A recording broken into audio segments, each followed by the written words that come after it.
I practiced for about 2 hours, so it seemed like I knew what I was doing when I got Well, and that was the other purpose in doing the Shekinah scrolls. I was teaching myself the alphabet. What role should a university play? I mean, now looking back, I mean, you've had the experience of being in a university, but learning about art mainly outside the university, and also through your early interactions after university.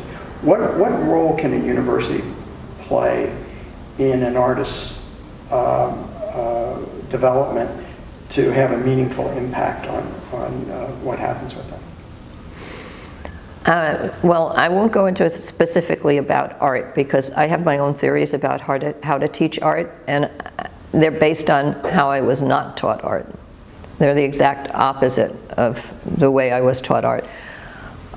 Just briefly, most artists will teach what they do and what they believe in, and will try to mold the artist in that direction. I have always shunned that completely, and I try to teach each individual and give them the best basket of skills to achieve exactly what their vision, what they want to do, the technique that they prefer.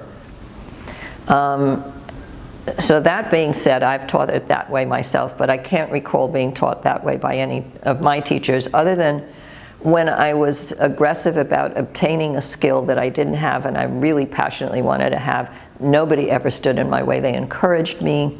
You know, when I was at Pratt in graduate school and I had my own studio, I had two wonderful sculpture professors, Calvin Albert and Bob Zakarian. And once a month they'd drive out to my studio in Red Hook and they'd bring a bottle of scotch and have a couple of drinks and say, yeah, I like it, and I'd go back and give me a grade.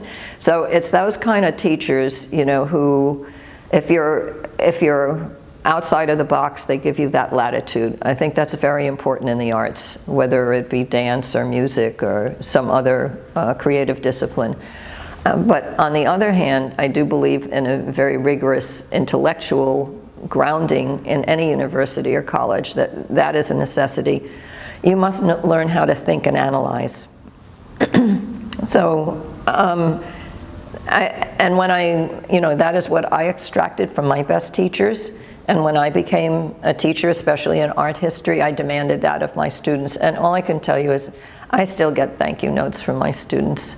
And they've gone on to do wonderful things and become good scholars and teachers themselves and part of the art communities, you know, throughout America and the United States and Latin America.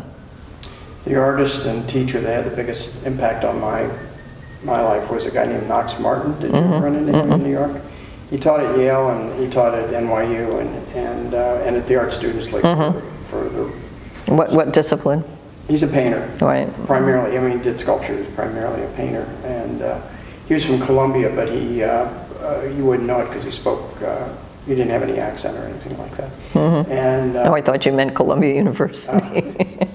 And he didn't have that accent either. No, that's the Upper West Side. But he was the guy who took me from not having confidence and gave me confidence and moved up to the Cape and pursued painting. So I think we've covered enough. And it's a lot. Let's